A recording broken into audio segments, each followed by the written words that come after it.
Joining us now for a deeper look at the quickly changing situation between the U.S. and Iran is political science professor Ben Radd. Thank you for being with us this morning. Good morning. Glad to be here. So tell us about this latest developments from your perspective. What are you seeing? This is a 13th straight day. We're getting in for little information here and there as to how this is going. From your perspective, what's happening right now? It looks like it's escalating. Yeah. It looks like it'll get more intense before it calms down, and possibly for the United States to go to sort of a next phase, which is aggressively attacking even more so Iran's energy infrastructure, supply chain, basically doing what they can to completely weaken Iran's position to come back to the table with the demands that they've had the last few weeks. Of course, the Strait of Hormuz remains at the center of this. President Trump now making one of his biggest threats against Iran regarding attacking ships in the Strait of Hormuz, even saying that Iran will have to pay for damage. How would that even work? Yeah, there's assets that are frozen, Iranian funds that are frozen in U.S. banks and other international institutions, and the president is basically claiming that the United States would withdraw from those funds. Is that something the U.S. has done before? The U.S., so there's a legal process by which it could do this. It can't just take another country's money if it's frozen. So there's a mechanism. He can't. But this is, I think, really rhetoric of threats that the president is making and has made before. Okay, Houthi rebels supported by Iran targeting Saudi Arabian ships outside the Strait in the Red Sea now.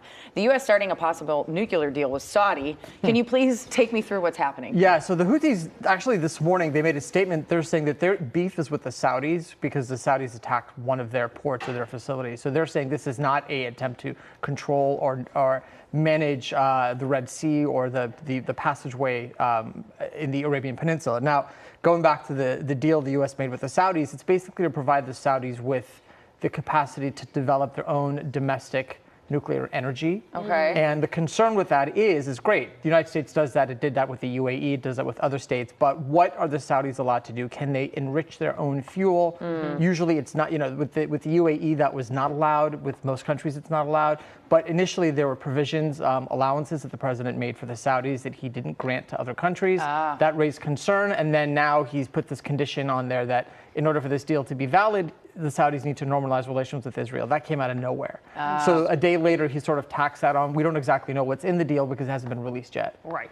Yeah. I was excited to have you back on this week because President Trump has also been threatening to attack Pickaxe Mountain. And I remember there was the attack where the White House was claiming they had obliterated Iran's nuclear program. Where does Pickaxe Mountain come into all this? So Pickaxe Mountain, there is a suspected facility underneath. It's very deeply buried to the point that the U.S. bunker buster bombs can't penetrate.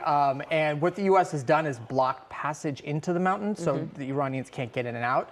But in recent weeks, satellite images have shown construction crews, trucks moving dirt around, assembling, reassembling things. So the concern is that Iran is trying to reuse or somehow reconstitute what's happening in that mountain.